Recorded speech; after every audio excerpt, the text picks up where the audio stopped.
فيديو النهارده هيبقى نصيحة وتحذير في نفس الوقت. حاول ما تكروتش الفيديوهات عشان تخلص الكورس بسرعة. طيب يعني ايه؟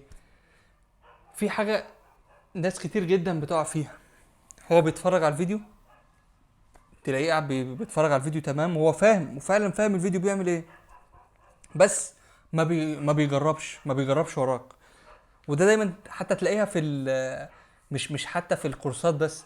لو انت مثلا في محاضرة في الجامعة، تلاقي نفسك انت قاعد الدكتور بيشرح، انت فاهم كل حاجة، كل حاجة هو بيقولها فاهمها. طيب انت بقى ما حاولتش تحل مع نفسك ودخلت الامتحان بالمعلومات اللي معاك دي، هتيجي تمشي ايدك في المسألة، انت مش عارف تكتب ايه مع انك فاهم.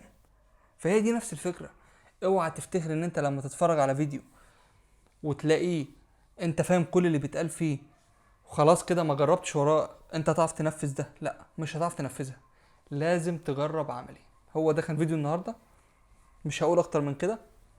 وده تحذير في نص الكورس كده، او في يعني بعد ما خدنا شوط كويس في الكورس، عشان ما تحسش ان انت عاوز تخلص بسرعة وتخلص الكورس عشان تبدأ تشتغل. لا، صدقني هتفرق جدا انك تخلص الكورس متأخر بس تبقى فاهم كل حاجة فيه ومطبق كل حاجة فيه، وكل حاجة فيه تقدر تعملها بنفسك، احسن بكتير لما تتفرج على الكورس في السريع ويبقى عندك معلومات طشاش كده من بره. بس كده، اشوفكم على خير ان شاء الله الفيديو الجاي.